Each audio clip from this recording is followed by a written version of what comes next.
We're going to break up our task of learning how to factor quadratic trinomials by first learning how to factor when the coefficient of x squared, that's what we call the leading coefficient, equals 1. And in the next video, we'll look at what happens if it's not 1, then it's a little bit more complicated. Now, our answer is something we already somewhat know. It has to be x plus a number times x plus another number. It has to be 1x and 1x because that's the only way that when we multiply our x terms that we get a 1x squared. Like for example, if this was a 2, 2x times x is already more than 1, it wouldn't work. Now, the only way that we can get the c coefficient is by multiplying the m and the n, and that means that c has to equal m times n, while the only way that we can get a b coefficient is when we add our x's, right? When we add the result of m times x and n times x. And since we're adding, the b coefficient has to equal m plus n. And so what we're basically looking for in our answer are these two numbers, and they have to be such that they multiply to the constant and add up to the middle coefficient. Let's take a look at several examples. So first example, a squared plus 6a plus 5. If we want to factor this, we already know that the answer is x plus something times x plus something. We just need to know what these two numbers are. And they're numbers that have to multiply to give us 5, but add up to 6. Well, it's not too difficult to think of those numbers. Those numbers are 5 and 1. When you add them, you get 6, but when you multiply them, you get 5. And so the answer is x plus 5 times x plus 1. You could reverse the order if you like and write x plus 1 times x plus 5. Obviously, it's multiplication. The order doesn't matter. Also, if you want to, you can pause the video. Oh, I shouldn't say x. I should say a plus 5 and a plus 1, of course. You can pause the video and multiply a plus 5 by a plus 1 and see that you get a squared plus 6a plus 5. We're not going to spend time in the video doing that, but you can do that if you by yourself just to check. Let's try another one. B squared plus 9b plus 14. We want to factor it. Again, we know the answer is b plus something times b plus something. And so what two numbers multiply to give us 14 but add up to 7? Well, again, add up to 9. Easy to see that those numbers are 7 and 2. When you add them, you get 9. When you multiply them, you get 14. So b plus 7 times b plus 2.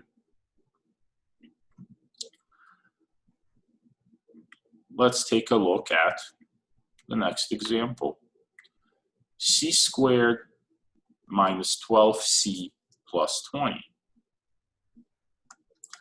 Again, your answer is c minus something times c minus something. How did I know that they're minuses and not pluses?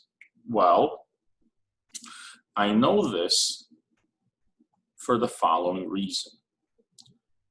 The constant coefficient is positive. That tells me that when I multiply my two numbers, they have to either be both positive or both negative. However, the middle coefficient is a negative 12. That means when I add my two numbers, my answer has to be negative. So that tells me that both of these are negative numbers. That way they multiply to give me something positive, but add up to give me something negative. And so what two numbers multiply to a positive 20, but add up to a negative 12? Well, of course, negative 10 and negative 2. Add up to a negative 12, multiply to a positive 20. So c minus 10 times c minus 2. Let's take a look at the next example. K squared minus 8k plus 15. The exact same deal. I know that it's k minus something times k minus something because multiply to a positive but add up to a negative. And the numbers that multiply to a positive 15 but add up to a negative 8 are negative 5 and negative 3. They add up to negative 8. They multiply to positive 15.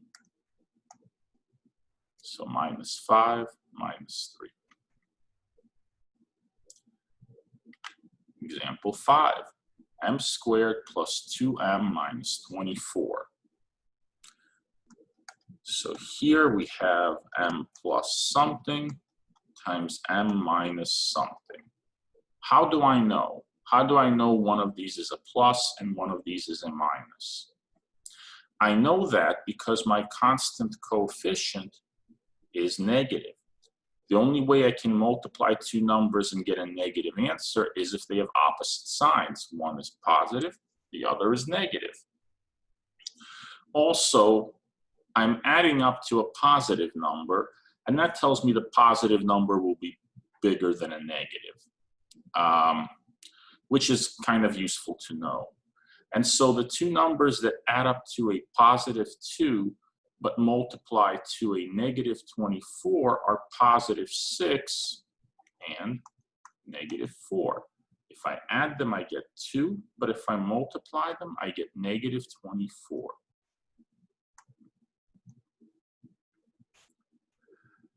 If you want to, in the future, pause the video and before I say what the answer is and try to think of the two numbers yourself, you may find that useful as well. And don't worry if you're not thinking about these as fast as I am, but with practice, speed will come.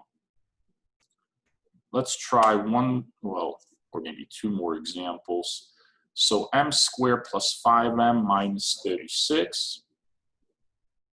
Again, this minus tells me that one of these numbers will be positive and the other will be negative. And so the two numbers that add up to 5 but multiply to a negative 36 are positive 9 and negative 4. They add up to 5. Notice the 9 has to be the positive number because they add up to a positive 5 and they multiply to a negative 36. N squared minus n minus 42. Once again, n plus something times n minus something because I multiply to a negative number. But now the middle coefficient is a negative 1. It's a negative number. That means the negative will be bigger than the positive. And so the two numbers that multiply to a negative 42 but add up to negative 1 are positive 6 and negative 7. 6 and negative 7 add up to negative 1, but they multiply to a negative 42. So the final answer is n plus 6 times n minus 7. One more example. P squared minus 5p minus 66. The minus 66 tells me that, again, it's p plus a number times p minus a number. I add up to a negative number, so the negative will be bigger. And so the two numbers that multiply to a negative 66, but they add up to a negative 5, are going to be negative 11 and positive 6. When I add negative 11 and 6, I get negative 5. But when I multiply, I get negative 66. So p plus 6 times p minus 11. And so this is how you factor. Again, this only works if that leading coefficient is 1. In the next video, we will address what happens when that leading coefficient is not 1.